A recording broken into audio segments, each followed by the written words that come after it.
Hello everyone. Start करेंगे इस video में हम लोग 10th क्लास का 4th चैप्टर, उसमें cropping pattern. This is the part 2। इससे पहले वाला पार्ट में कर चुकी हूँ, जिसका लिंक आपको नीचे डिस्क्रिप्शन बॉक्स में मिल जाएगा। तो आप ऑलरेडी पढ़ चुके हैं फिजिकल डाइवर्सिटी के बारे में, जो वेराइटी मिलती है इंडिया में कल्चर्स में, ये सब चीज़ें हम पढ़ चुके हैं। लेकिन ये सारी चीज़ें एग्रीकल्चर प्रैक्टिसेस में भी झलकती हैं। ठीक है, जिस तरह से हम क्रॉप्स उगाते हैं, जो जिस टाइप की हम क्रॉप्स उगाते हैं, वो सारी चीज़ों में भी हमारी वैरायटी और जो हमारा डाइवर्सिटी है बेसिकली वो झलकती है। ठीक है, कई सारे फूड्स, फाइबर, कपड़ों के, खाने की क्रॉप्स, वेजिटेबल, फ्रूट्स, मसाले, जो सॉस वगैरह बनाते हैं, उन सब चीज़ों में इंपॉर्टेंट क्रॉप हमारी जो भी इन सब चीज़ों में लगती हैं, ये सारी हमारी क्रॉप्स इंडिया में ग्रो होती हैं। एंड इंडिया के 3 क्रॉपिंग सीजन्स होते हैं। This is very important.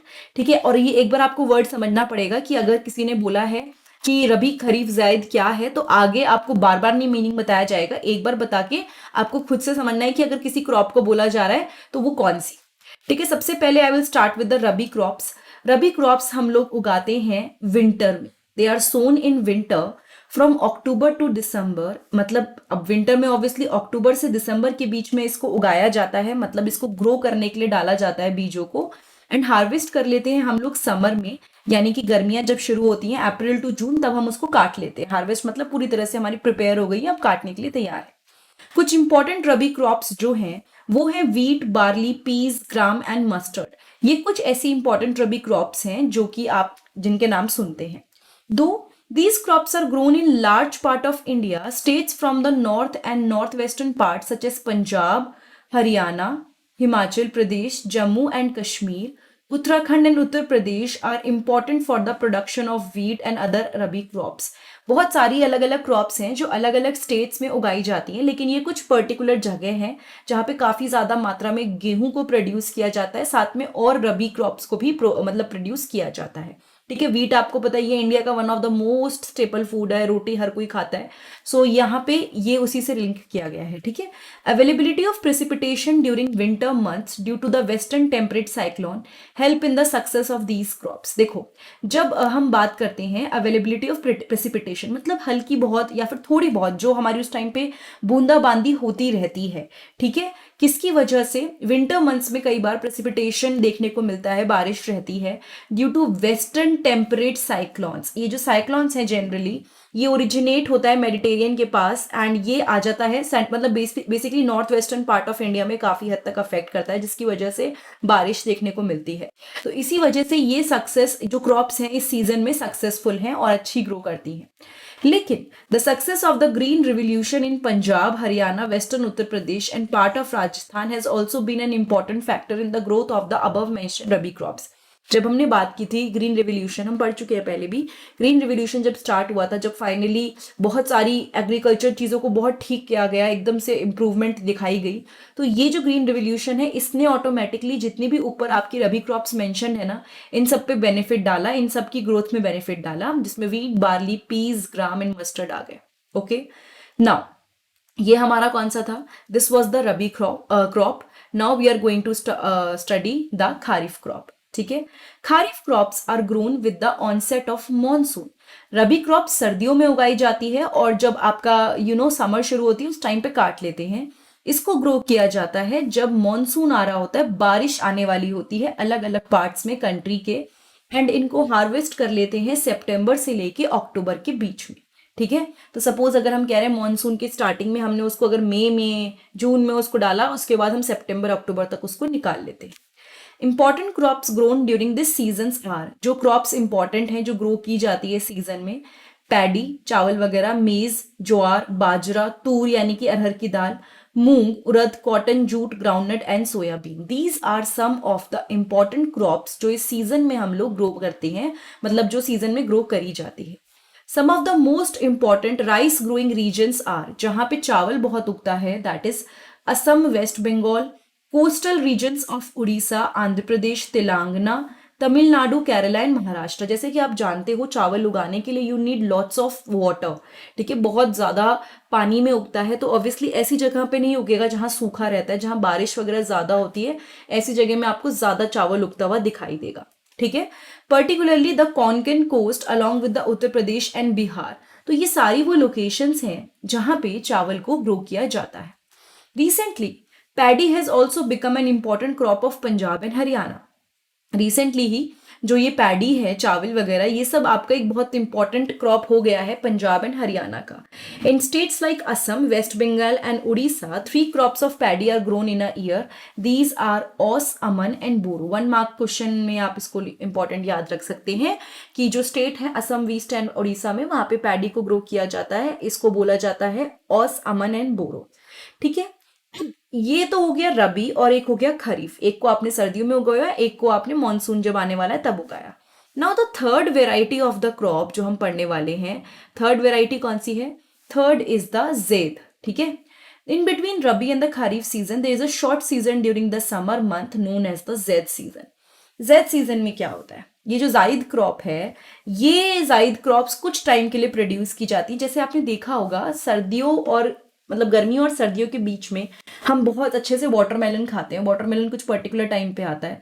Musk melon खाते हैं, कुकुम्बर खाते हैं. ठीक है, खरबूजा, कुकुम्बर, ये सारी चीज़ें हम ग्रो करते हैं. एंड फॉडर क्रॉप्स, तो ये सारी चीज़ें हमारी जायद क्रॉप्स की कैटेगरी में आ जाती हैं. ठीक है, नाउ अब हम लोग पढ़ने वाले हैं कुछ मेजर क्रॉप्स के बारे में. देखो इसमें ना समझने से ज़्यादा आपको कुछ चीज़ें याद रखनी पड़ेंगी कि सपोज हम राइस पढ़ रहे हैं तो राइस के लिए क्या कंडीशंस हैं, तो वो आपको ध्यान रखना है. ठीक है, a variety of food and non food crops are grown. देखो फूड क्रॉप मतलब जो खाने में यूज होने वाली है. नॉन फूड क्रॉप जैसे कि कॉटन, खाने में यूज नहीं होने वाली, बट समथिंग जो खाने के लिए रिलेटेड नहीं है बट क्रॉप है. तो हमारे पूरे कंट्री में अलग अलग जगह पे सॉइल, क्लाइमेट और कल्टीवेशन प्रैक्टिसेस अलग अलग हैं. हर जगह का क्लाइमेट अलग है, मिट्टी अलग है, उसके हिसाब से हम लोग कुछ क्रॉप्स को उगाते हैं. लेकिन कुछ क्रॉप्स जो इंडिया में बहुत अच्छी मात्रा में उगती हैं, that is rice, wheat, millets, pulses, tea, coffee, sugar cane, oil seeds, cotton and jute. ठीक है, बहुत भारी मात्रा में उगाया जाता है.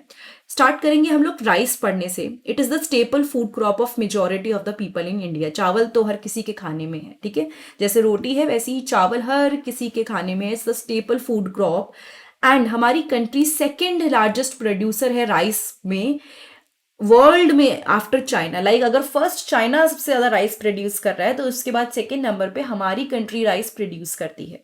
ओके, ये एक खारिफ क्रॉप है. मैंने आपको बताया था खारिफ क्रॉप क्योंकि इसको पानी बहुत ज़्यादा चाहिए, जिसको हाई टेम्परेचर चाहिए होता है अबव 25 डिग्री सेल्सियस और ज़्यादा ह्यूमिडिटी, बहुत ज़्यादा मतलब ह्यूमिडिटी और एनुअल रेनफॉल भी ज़्यादा होना चाहिए.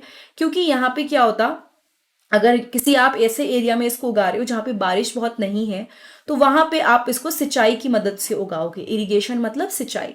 तो जिस एरिया में बहुत ज़्यादा रेनफॉल नहीं है उस एरिया में आप प्रॉपर सिंचाई के साथ इसको उगाओगे. ठीक है, राइस को ग्रो किया जाता है. प्लेन एरिया है जो north and north east India, coastal areas में बहुत ज़्यादा राइस को ग्रो किया जाता है. डेल्टा एक रीजन जो नीचे, इसकी फोटो अगर आप सर्च करेंगे ना नेट पे तो आपको प्रॉपर डेल्टा रीजन आपको क्लियर दिख जाएगा. उस रीजन में राइस को बहुत अच्छे से ग्रो किया जाता है. ठीक है, डेवलपमेंट ऑफ डेंस नेटवर्क, एक सेकेंड रुकिए, यहाँ पे आप देख सकते हैं कौन कौन से मेजर एरिया हैं उनको बिल्कुल ग्रीन में है, मतलब कर रखा है this particular part. And minor जहाँ पे थोड़ा थोड़ा चावल उगता है. तो आप देख सकते हो बहुत सूखे एरिया में हम चावल नहीं उगा रहे हैं, है ना, यहाँ पे देखो. और बहुत ठंडे एरिया में भी हम लोग चावल नहीं उगा रहे हैं क्योंकि उसको टेम्परेचर आपको पता ही है 25 डिग्री से ज़्यादा चाहिए. और बहुत सूखा नहीं क्योंकि पानी उसको चाहिए 100 सेंटीमीटर से ज़्यादा. तो ये आप देख सकते हो कि जहाँ जहाँ बारिश के आसार ज़्यादा हैं या जो कोस्टल रीजन्स हैं वहाँ पे चावल की खेती काफ़ी ज़्यादा अच्छी होती है. राजस्थान वगैरह में बिल्कुल नहीं होती है. ठीक है, पानी शॉर्टेज है वहाँ पे. सो यहाँ पे एक पॉइंट क्या लिखा था कि डेवलपमेंट ऑफ डेंस नेटवर्क, यानी अगर हम प्रॉपर नेटवर्क की बात करें, कैनल इरिगेशन. कैनल इरिगेशन में सिंचाई होती है कैनाल के थ्रू. कैनल पास होता है और अलग अलग जगह से वहां से प्रॉपर आपका पानी जो है वो हर जगह तक पहुंच जाता है. एंड ट्यूबवेल, ट्यूबवेल छोटे छोटे से ना कुएं होते हैं, मतलब जो खुद मैन मेड बनाए हुए होते हैं अच्छे से, उसमें पानी भर देते हैं. तो इन सब की वजह से पॉसिबल हो पाया है राइस को ग्रो करना ऐसे एरिया में जहाँ पे कम बारिश होती है. मतलब जिस एरिया में कम बारिश होती है वहां पे प्रॉपर कैनल इरिगेशन और ट्यूबवेल की डेवलपमेंट से हम लोग ग्रो कर पा रहे हैं राइस को. ठीक है, जैसे कि Punjab, Haryana, western Uttar Pradesh and parts of Rajasthan. ठीक है, नाउ वीट पे आते हैं. वीट यानी कि गेहूं. ओके, नाउ अगर हम ध्यान दें ये second most important cereal crop है. अभी हम राइस पढ़ चुके हैं, उसके बाद ये आपकी एक सीरियल क्रॉप है. मेन फूड क्रॉप है north and north western part of the country. आपको पता ही है, मैं बोल ही रही थी कि रोटी खाते हैं बहुत सारे लोग, है ना। दिस रबी क्रॉप्स रिक्वायर, अब ये रबी क्रॉप है आपका। चावल खारिफ क्रॉप थी, बारिश जब होती है, मानसून जब होता है तब उगाते हैं, इसको ठंड में उगाया जाता है, ठीक है। इसके लिए आपको थोड़ा ठंडा सीजन चाहिए एंड ज्यादा अच्छी धूप चाहिए जब ये पूरा का पूरा तैयार हो रहा हो। It requires 50 to 75 centimetre of annual rainfall evenly distributed over the growing season. तो आपको अच्छी रेनफॉल चाहिए, उसके बिना नहीं हो पाएगा।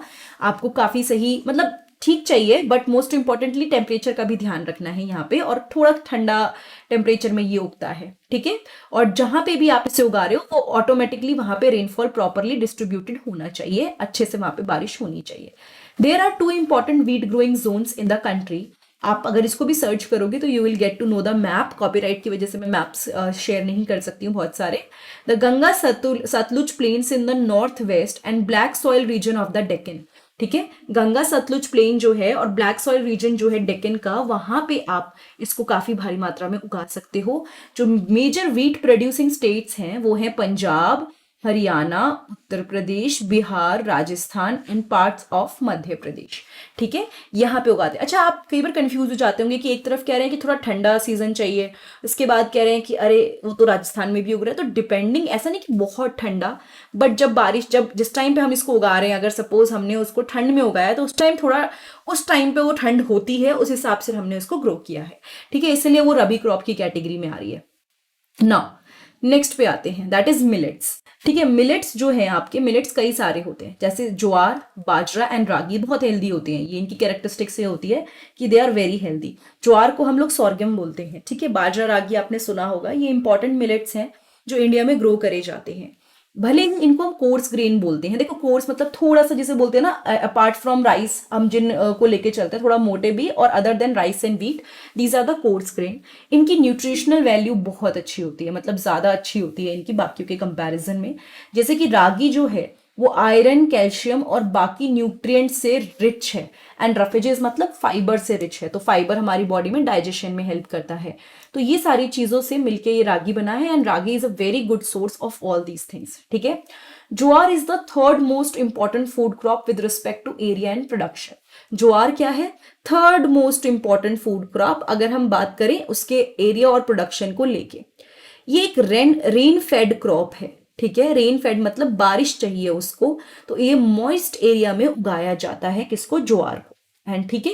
And which hardly needs irrigation, मतलब अगर आप किसी एक ऐसे एरिया में ज्वार को उगा रहे हो जहां पे बारिश हो रही है, तो ऑटोमेटिकली आपको वहां पे बहुत ज्यादा इरिगेशन की जरूरत नहीं पड़ेगी, ठीक है। कुछ ऐसी मेजर ज्वार प्रोड्यूसिंग स्टेट्स हैं जैसे कि Maharashtra, Karnataka, Andhra Pradesh and Madhya Pradesh in 2011 and 12.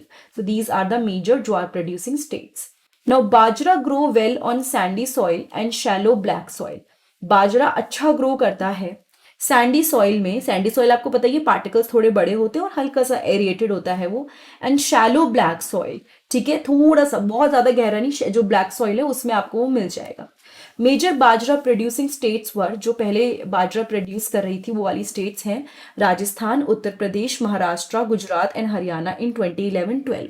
ये बहुत ज़्यादा अपडेटेड बुक नहीं है, तो कई सारी इंफॉर्मेशन मिसमैच होती भी लग सकती है आज के कंपैरिजन में, बट फिर भी मेजरली यही सेम रहता है।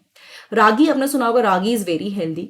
ये क्रॉप है ड्राई रीजन की, जो ग्रो करती है रेड में, black, sandy, loamy and shallow black soil के अंदर, ठीक है।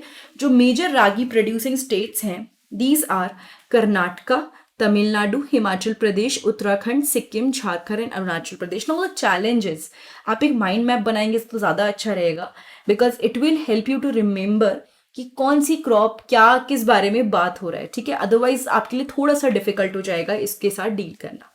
नाउ मेज की बात करते हैं। Maize it's a crop which is both used as food and fodder. Food की तरह भी, देखो नीचे आपको देख रखा होगा भुट्टा, ये फूड की तरह भी यूज होता है, फॉडर यानी कि एनिमल्स को खिलाने के लिए भी। ये खारिफ क्रॉप है, ठीक है। खारिफ क्रॉप मतलब रेनी सीजन चाहिए इसको, मानसून में उगाया जाता है, जिसमें टेम्परेचर चाहिए 21 से 27 डिग्री सेल्सियस, एंड इसको ओल्ड एलुवियल सॉइल के अंदर ग्रो करते हैं। कई स्टेट्स जैसे कि बिहार, मेज is grown in rabi season also. कुछ ऐसी स्टेट्स हैं जहां पे उसको सर्दियों के आने पे भी ग्रो कर देते हैं, although it's a kharif crop, but वहां पे उसको रबी में भी, मतलब रबी सीजन में भी ग्रो कर देते हैं। use of modern input such as HYV seeds. Now HYV seeds का मतलब हो गया हाई yielding variety seeds, जो अच्छी yield दे, ठीक है। अगर आप नए मेथड्स यूज करो, मॉडर्न इनपुट यूज करो, हाई यील्डिंग जिसे कहते हैं हम लोग, वेराइटी ऑफ सीड्स को यूज करो, fertilisers and irrigation proper use करो, तो ऑटोमेटिकली आप देखोगे कि जो प्रोडक्शन है मेज का वो काफी अच्छा हो जाएगा। कुछ मेजर मेज प्रोड्यूसिंग स्टेट्स हैं जैसे कि Karnataka, Uttar Pradesh, Bihar, Andhra Pradesh, Telangana and Madhya Pradesh. Okay, now next पे बढ़ते हैं, पल्सेस यानी कि दालें, वेरी वेरी इंपॉर्टेंट, क्योंकि हमारा पूरा दालों के बिना तो किसी का काम नहीं चलता, ठीक है। Pulses is, India is the largest producer as well as the consumer of pulses in the world. हम ही सबसे बड़े प्रोड्यूसर हैं, हम ही सबसे बड़े कंज्यूमर हैं किसके, पल्सेस के। ये जो मेजर सोर्स है, क्योंकि पल्सेस जो हैं ये मेजर सोर्स है प्रोटीन्स का। Suppose someone is not eating meat वगैरह, एग वगैरह, तो उसके लिए protein is one of the best source of protein, मतलब sorry, dal is the best source of protein, ठीक है। So these are the major source of protein in a vegetarian diet. जो major pulses grow करी जाती हैं India में, that is तूर, उड़द, मूंग, मसूर, piece, ये सारी मेन हमारी जो जिसे कहते हैं पल्सेस हैं जिसको ग्रो किया जाता है। एंड यहाँ पे आप देख सकते हो अलग अलग, अच्छा इसमें क्या लिखा है, यहाँ से शुरू करते हैं ऊपर वाले पैराग्राफ के बाद। क्या आप डिस्टिंग्विश कर सकते हो कौन सा खरीफ सीजन में ग्रो करते हैं, कौन सा रबी सीजन में। उसके बाद है pulses need less moisture, pulses को कम मॉइस्चर की जरूरत पड़ती है और वो ड्राई सीजन में भी, ड्राई कंडीशन में भी सर्वाइव कर लेती हैं, रह लेती हैं, ठीक है। Being leguminous crops, all these crops except arhar help in restoring soil fertility by fixing nitrogen from the air. मतलब लेग्यूमिनस क्रॉप होने की वजह से, लेग्यूमिनस क्रॉप्स के जो रूट्स होते हैं वहां पे, I just right it down for you, leguminous crops के जो रूट्स होते हैं, रूट नोड्यूल्स के अंदर क्या मिलता है, नाइट्रोजन फिक्सिंग बैक्टीरिया। उनके रूट नोड्यूल के अंदर आपको मिलेगा नाइट्रोजन फिक्सिंग बैक्टीरिया, जो कि एटमॉस्फेरिक नाइट्रोजन जो होती है, ठीक है, जो नेचर में नाइट्रोजन है जिसको हम लोग ऐसे डायरेक्टली यूज नहीं कर सकते, उसको फिक्स कर लेते हैं। सो यहाँ पे यही चीज लिखी है, pulses need less moisture, survive even in dry condition. Leguminous crop होने की वजह से ये जितनी भी क्रॉप्स हैं एक्सेप्ट अरहर, ये क्या करती हैं, सॉइल फर्टिलिटी को रिस्टोर करती हैं, दोबारा से सॉइल में जो फर्टिलिटी लॉस हुई है उसको रिस्टोर कर लेती हैं, ठीक है। Therefore these are mostly grown in rotation with the other crops. In rotation with the other crops मतलब सपोज आपने एक सीजन उगाया आपने चावल, sorry wheat, suppose next season you are going to grow क्या, कोई भी दालें, तो या फिर आपने कोई भी चावल उगाया, उसके बाद नेक्स्ट सीजन में आपने दालें उगाई, तो इससे क्या होता है ना, पहले जो सीजन में न्यूट्रिएंट लॉस हुआ था सॉइल में से, अब वो इन क्रॉप्स को उगाने से वापस आ जाएगा, ठीक है। तो मोस्टली जितनी भी पल्सेस हैं they all are leguminous crop except arhar, arhar is not the leguminous crop, ठीक है। Now major pulses producing states in India are Madhya Pradesh, Uttar Pradesh, Rajasthan, Maharashtra and Karnataka. All these are the major pulse producing state जहां पे दालें प्रोड्यूस करी जाती है। Okay, now food crops other than the grains. अब grains के बारे में हमने पढ़ लिया, अब हम और फूड क्रॉप्स के बारे में पढ़ेंगे जो ग्रेन से रिलेटेड नहीं है, जो अलग है, ठीक है। सीरियल क्रॉप्स वगैरह भी हम लोग पढ़ चुके हैं ना। शुगर केन यानी कि गन्ना, आपने देखा ही होगा इस तरह से, ये ट्रॉपिकल है, यानी कि ट्रॉपिकल आपको पता ही है, हम ट्रॉपिकल की बात करते हैं, वार्म हॉट क्लाइमेट में ये ग्रो करता है, प्लस सब ट्रॉपिकल यानी मिक्स क्लाइमेट, बहुत ज्यादा वार्म, अगर हम समर उसकी वार्म टू हॉट है तो winter cool to mild winter हो, ठीक है, इस टाइप से एकदम गर्मी वाला और थोड़ा कम गर्म इस एरिया में ये ग्रो करते हैं। ये हॉट एंड ह्यूमिड क्लाइमेट में अच्छा ग्रो होता है with the temperature of 21 degree Celsius to 27 degree Celsius. Annual rainfall इसको चाहिए between 75 centimetre and 100 centimetre. Irrigation is required in the region of low rainfall, यानी कि अगर कहीं पे आप इसे उगा रहे हो और वहां पे आपका प्रॉपर बारिश नहीं हो रही है तो यू नीड इरिगेशन, सिंचाई की आपको जरूरत पड़ेगी। It can be grown on a variety of soils, इसको अलग अलग सॉइल्स पे आप उगा सकते हैं। एंड इसमें मैनुअल लेबर लगता है फ्रॉम सोइंग टू हार्वेस्टिंग, जब आप इसको उगाते हो, सीड्स डालते हो, आप इसको हार्वेस्ट करते हो, काटते हो, इसके बीच में प्रॉपर लोगों को आपको लगाना पड़ता है, ठीक है। इंडिया सेकेंड लार्जेस्ट प्रोड्यूसर है शुगर केन का ब्राजील के बाद, सेकेंड लार्जेस्ट, ठीक है। काफी ज्यादा आगे हैं हम लोग एग्रीकल्चर फील्ड में। It is the main source of sugar, गुड़, खंडसरी एंड मोलासेस। तो चीनी आपको पता ही है शुगर केन से बनती है, जैगरी गुड़ इससे बनता है, खंडसारी खंड आपने सुना होगा, and molasses is a kind of liquid, thick brown liquid होता है जो कि खाने में स्वीटनर की तरह यूज करा जाता है, ठीक है। All these things are made from sugar cane. जो major sugar cane producing states हैं they are Uttar Pradesh, Maharashtra, Karnataka, Tamil Nadu, Andhra Pradesh, Telangana, Bihar, Punjab and Haryana. Okay, अब इसके बाद हम लोग पढ़ेंगे ऑयल सीड्स के बारे में। नाउ ऑयल सीड्स की अगर हम बात करें 2008 में India was the second largest producer of groundnut यानी मूंगफली की जो बात करते हैं, चाइना के बाद सबसे ज्यादा हम लोग मूंगफली प्रोड्यूस कर रहे थे। Rape seed production, yellow yellow colour के फ्लावर होते हैं इसके, and India was the third largest producer in the world after Canada and China in 2008। काफी पुराना डाटा है ये ऑल्दो, तो 2008 के कंपैरिजन में हम लोग थर्ड नंबर पे थे। एंड अलग अलग चीजों का रेशियो दे रखा है, मतलब प्रोडक्शन बता रखा है कि हम कितना आगे थे कितना पीछे थे।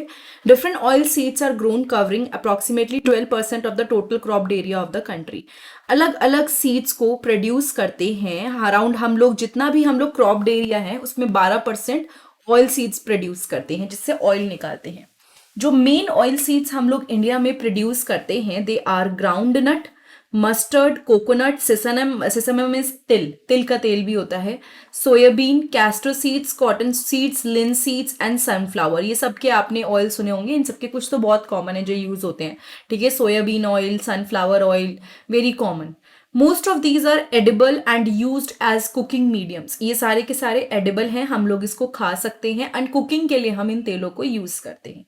However, some of these are also used as raw material in the production of soap, cosmetics and ointment. खाना खाने के मतलब खाने में लगने के अलावा एज एडिबल सोर्स के अलावा इसमें से बहुत सारी चीजें हम यूज करते हैं रॉ मटेरियल की तरह। किस चीज के प्रोडक्शन में? सोप, कॉस्मेटिक एंड ऑइंटमेंट जो हम लगाते हैं, सोप्स, कॉस्मेटिक्स जो यूज करते हैं, ऑइंटमेंट जो यूज करते हैं। Groundnut is a kharif crop and account for about half of the major oil seed produced in the country. Groundnut जो है वो एक खारिफ क्रॉप है, ठीक है।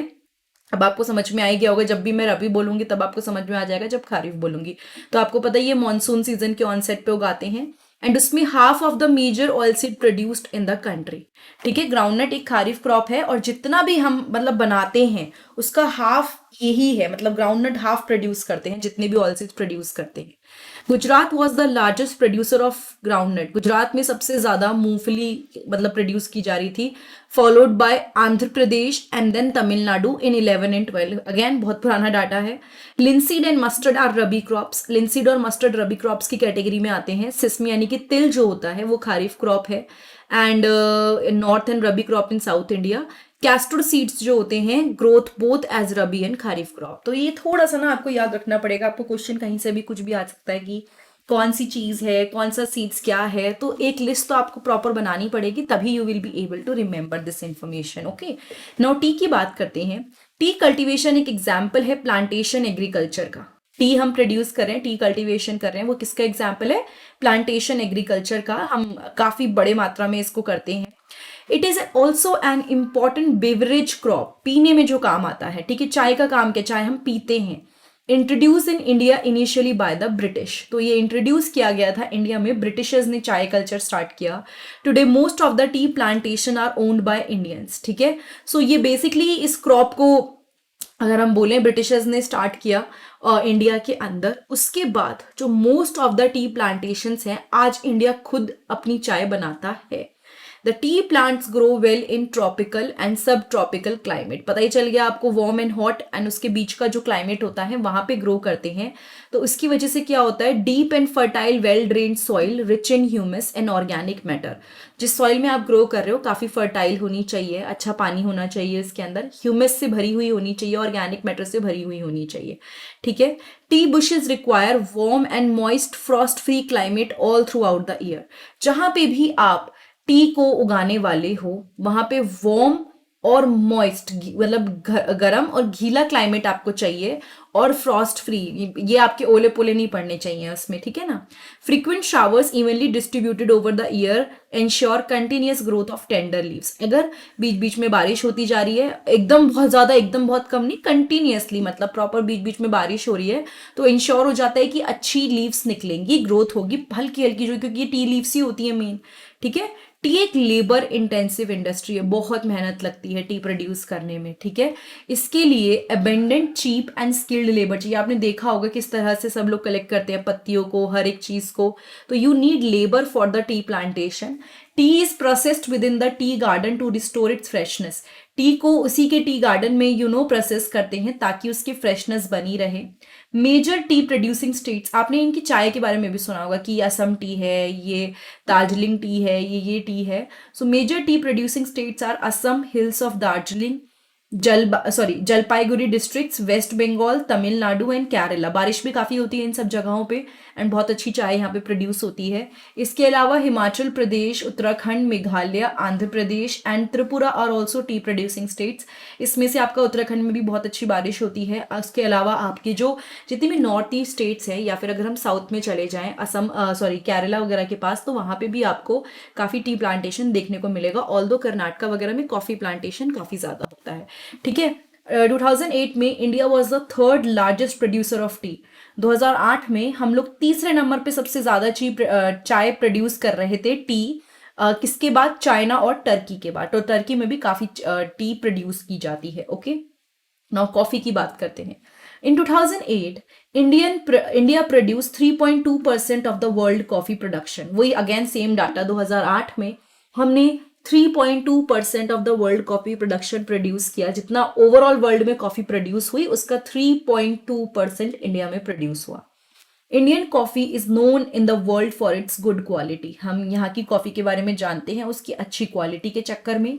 ये द अराबिया का वेराइटी है। द अराबिया का variety initially brought from Yemen, is produced in the country. पहले स्टार्ट में हम उसको येमेन से लेके आए थे इस वेराइटी को, लेकिन अब हमने अपनी ही कंट्री में इसको उगाना शुरू कर दिया। हम अपनी ही कंट्री में प्रोड्यूस करते हैं।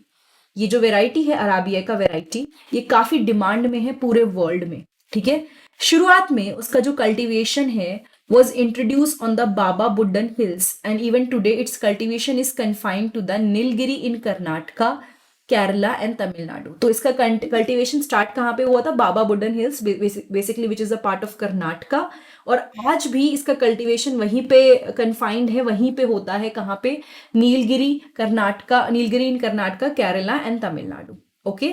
नाउ इसके बाद हम लोग चलते हैं हॉर्टिकल्चर क्रॉप्स। हॉर्टिकल्चर क्रॉप्स में आपको पता है we talk about fruits, mostly fruits वगैरह, ये सारी चीजें इसके अंदर आती हैं। 2008 में इंडिया सेकेंड लार्जेस्ट प्रोड्यूसर था फ्रूट एंड वेजिटेबल का in the world after China. China के बाद we were the second largest producer of fruits and vegetables, ठीक है। India is a producer of tropical as well as temperate fruits, ठीक है। यहाँ पे आपको जो बहुत गर्मी में, मतलब गर्म और ह्यूमिड टेम्परेचर प्लस वही अगेन जो बीच का होता है, बहुत ठंडा भी नहीं बहुत गर्म भी नहीं, सारे यहाँ पे आपको फ्रूट्स मिल जाएंगे। अब देखो कुछ कैटेगरीज दे रखी हैं, I just mark it for you.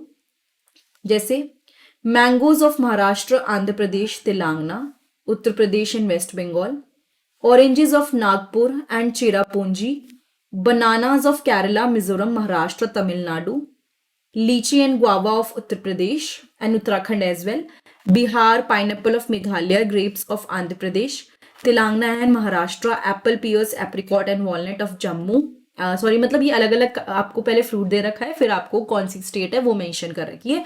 ये सब पूरे वर्ल्ड में डिमांड में है, यानी कि हम यहाँ से बना बना के बाहर एक्सपोर्ट करते हैं। टोटल इंडिया क्या करता है, 13% ऑफ द वर्ल्ड वेजिटेबल, जितनी वेजिटेबल पूरे वर्ल्ड में है उसका 13% इंडिया प्रोड्यूस करता है, और बहुत इंपॉर्टेंट प्रोड्यूसर है मटर, cauliflower, onion, cabbage, tomato, brinjal and potato का। सो वी आर एग्रीकल्चर में we are one of those country जो बहुत पीक पे हैं, बहुत अच्छा कर रही हैं, ठीक है। इसके बाद हम लोग पढ़ लेते हैं नॉन फूड क्रॉप्स को भी, and then we will end this topic, and next topic हम नेक्स्ट वीडियो में उठाएंगे। नॉन फूड क्रॉप्स मतलब जो खाने से रिलेटेड नहीं है, बट यस इसमें बहुत सारी आ सकती हैं, जैसे कि फाइबर क्रॉप्स, ठीक है। जैसे सबसे पहले अब रबर क्रॉप है, it's not a fibre crop but इसका पर्पस बहुत सारा है, हम बहुत सारी चीजों में यूज करते हैं। इक्वेटोरियल क्रॉप है, ठीक है, but under special condition it is also grown in tropical and सब ट्रॉपिकल एरियाज, ठीक है। तो अगर हम मान के चलें जहां पे हाई टेम्परेचर और हाई रेनफॉल होता है, बट ये और एरियाज में भी ग्रो कर लेती है। मॉइस्ट एंड ह्यूमिड क्लाइमेट चाहिए, वही जो इक्वेटोरियल का यहाँ पे मतलब हुआ, मॉइस्ट एंड ह्यूमिड क्लाइमेट चाहिए, रेनफॉल चाहिए इसको काफी ज्यादा, 200 सेंटीमीटर से ज्यादा, एंड टेम्परेचर भी 25 डिग्री सेल्सियस से ज्यादा चाहिए रबर को, ठीक है। इंपॉर्टेंट इंडस्ट्रियल रॉ मटेरियल है, यानी इंडस्ट्री में यूज होने वाला एक बहुत ही इंपॉर्टेंट रॉ मटेरियल है रबर, जो कि ग्रो किया जाता है केरला में, तमिलनाडु में, Karnataka, Andaman and Nicobar island and Garo hills of Meghalaya, यहाँ पे हम लोग रबर को ग्रो करते हैं। In 2010 and 11 India ranked 4th among the world natural rubber producers. तो हम 4th नंबर पे थे अगर हम बात करें हमने कितना रबर प्रोड्यूस किया, ठीक है। बहुत सारी चीजें रबर की बनी होती हैं, आप देख सकते हो, टायर, ट्यूब्स, जितनी भी चीजें आप ले लीजिए, footwear, belt, cycle tyres, foam, ये सारी चीजें, ठीक है, ये सब बना होता है रबर का। नाउ फाइबर क्रॉप्स मतलब जो कपड़ों की क्रॉप्स होती हैं, इसके बारे में आप 6th 7th में पढ़ चुके हैं, 8th में भी पढ़ चुके हैं। Cotton, jute, hemp and natural silk are the 4 major fibre crops grown in India. Cotton, jute, hemp and natural silk, ये सारी वो मेन क्रॉप्स हैं जिसको हम ग्रो करते हैं, और भी है, ऐसी बात नहीं है, लिनन वगैरह भी आता है, बट अभी हम उसको मेंशन नहीं कर रहे हैं। जो फर्स्ट 3 हैं वो तो हमें सॉइल से मिलती है, मतलब फर्स्ट 3 हमारे प्लांट बेस्ड हैं, जिसमें कॉटन, जूट और हेम्प आ गए, और सिल्क हमारी एनिमल बेस्ड है, जो हमको मिलती है कुकून से। किसके कुकून से? सिल्क वॉर्म के कुकून से, बॉइलिंग वाटर में डाल के हम लोग निकालते हैं, ठीक है। और ये उनको खिलाया जाता है, जो सिल्क वॉर्म होते हैं, मलबेरी लीव्स उनको खिलाई जाती हैं। और ये जो पूरी प्रैक्टिस है जिसमें हम सिल्क वॉर्म को पाल पोस रहे हैं, सिल्क फाइबर को प्रोड्यूस कर रहे हैं, this is called the sericulture. क्या बोलते हैं इसको? हम सेरीकल्चर बोलते हैं, जिसमें हम लोग सिल्क वॉर्म को, सिल्क फाइबर निकाल रहे हैं सिल्क वॉर्म को पाल पोस के। नाउ कॉटन की बात करते हैं। Cotton, India is believe to be the original home of the cotton plant. हम मानते हैं कि इंडिया जो है वो ओरिजिनल होम है कॉटन प्लांट का, यानी कि हमारे ओरिजिन यहीं से हुआ था। Although it is also said that Egypt में हुआ था, बट यहाँ पे भी मानते हैं। Cotton is one of the main raw material for cotton textile industry. अभी के हिसाब से we are the leading producer of the cotton, ठीक है। 2008 में इंडिया सेकेंड लार्जेस्ट प्रोड्यूसर था कॉटन का, चाइना के बाद, लेकिन अभी फिलहाल हम चल रहे हैं। Cotton grows well in drier part of the black cotton soil, यानी कि जो सूखे पार्ट्स हैं, और प्लस इसके लिए ब्लैक सॉइल चाहिए, ठीक है। ये बात आपको याद रखनी है, कॉटन के लिए you need black soil of the Deccan plateau. It require high temperature, काफी हाई टेम्परेचर चाहिए, लाइट रेनफॉल और irrigation, 210 Frost days and bright sunshine for it growth, यानी ऐसे बीच में ओले पोले नहीं पड़ने चाहिए अगेन। तो अभी आपने सुना होगा कई लोग जिनकी क्रॉप्स वो उगाते हैं और अगर ऐसे में ओले वोले गिर जाएं तो उनकी पूरी क्रॉप्स खराब हो जाती हैं, सो इसीलिए उस चीज़ का भी ध्यान रखना है। It is a kharif crop and require 6 to 8 months to mature. ये खारिफ क्रॉप है और इसको 6 से 8 महीने लगते हैं मेच्योर होने के लिए। मतलब आपको समझ में होंगे, अगेन खारिफ क्रॉप अगर मैं मेंशन करती हूँ तो मतलब जब मानसून आने वाला होता है तब प्रोड्यूस करते हैं। मेजर कॉटन प्रोड्यूसिंग स्टेट जो है that is Maharashtra, Gujarat, Madhya Pradesh, Karnataka, Andhra Pradesh, Telangana and Tamil Nadu, ठीक है। Punjab, Haryana and Uttar Pradesh, these all are the major cotton producing states, okay. Now let's come to jute. ये जाना जाता है, it is known as the golden fibre, जैसे जाना जाता है गोल्डन फाइबर इसको बोला जाता है। ये आपका जूट जो है ये वेल ड्रेन्ड फर्टाइल सॉइल में ग्रो करता है, या फ्लड प्लेन्स जो होते हैं, पानी जहाँ पे भरता है ना वहाँ पे बहुत ज़्यादा मिलेगा आपको। हाई टेम्परेचर इसके लिए चाहिए जब ग्रोथ हो रही हो। वेस्ट बंगाल में बहुत जूट प्रोड्यूस होता है, ठीक है। बिहार में, असम में, उड़ीसा एंड मेघालय, बारिश यहाँ पे होती है अच्छी वाली, आप देख सकते हो। ये बनाया जाता है, जूट को यूज किया जाता है, जो आपने गनी बैग्स देखे होंगे ना, बोरों को बनाने के लिए यूज किया जाता है। मैट्स, रोप्स, यार्न, कारपेट, बहुत अच्छे अच्छे बैग्स इसके बनते हैं, बहुत स्ट्रॉन्ग होते हैं जूट के bags. And one of the important feature of jute is it is a biodegradable fibre, वापस नेचर में बड़े आराम से मिल जाता है। इसको सॉइल सेवर भी बोला जाता है इसी वजह से, क्योंकि वो सॉइल को पूरा ढक के अगर आप कोई क्रॉप उगाओगे तो अच्छे से उगेगी, सॉइल इरोजन नहीं होने देता, ठीक है। इसकी हाई कॉस्ट की वजह से ये सिंथेटिक फाइबर से अपना जिसे कहते हैं ना थोड़ा पिछाड़ रहा है, लेकिन ऑनेस्ट बात तो ये है कि सिंथेटिक फाइबर हर तरह के फाइबर को पिछाड़ रहे हैं, बिकॉज जो सिंथेटिक फाइबर्स हैं they are very cheap, and ये जो आपके नेचुरल फाइबर्स होते हैं कॉटन वगैरह के, ये थोड़े महंगे होते हैं, ठीक है। तो सेम चीज़ है जूट के साथ भी, कि जूट भी आपका बाकियों के कंपैरिजन में थोड़ा महंगा होता है, बिकॉज नेचुरल है, मेहनत पूरी लगती है। ये सब चीज़ें हम लोग छोटी क्लासेस में पढ़ चुके हैं। So I think that was it. And most importantly हमने सारी टाइप की क्रॉप्स कवर कर ली हैं। ये वीडियो अगर आपको थोड़ी सी भी अच्छी लगी हो या कुछ भी समझ में आया हो तो चैनल को सब्सक्राइब ज़रूर कीजिएगा। एंड इसके अलावा आप इसके पार्ट्स देख सकते हैं, नीचे डिस्क्रिप्शन बॉक्स में मैं लिंक शेयर कर दूंगी। उसके अलावा आप लोग प्लेलिस्ट ज़रूर देखिएगा। मैंने 10th की आपकी ज्योग्राफी, हिस्ट्री और सिविक्स भी बहुत जल्दी मैं कवर करने वाली हूँ, वो सारी वीडियोस आपको मिल जाएंगी। प्लस साइंस तो मैंने कवर करी ही है, question answers, plus physics, chemistry, biology की अलग अलग प्लेलिस्ट के साथ, जिसको आप नीचे डिस्क्रिप्शन बॉक्स में चेक कर सकते हो। Thank you so much, have a nice day, I will see you next time in the next video.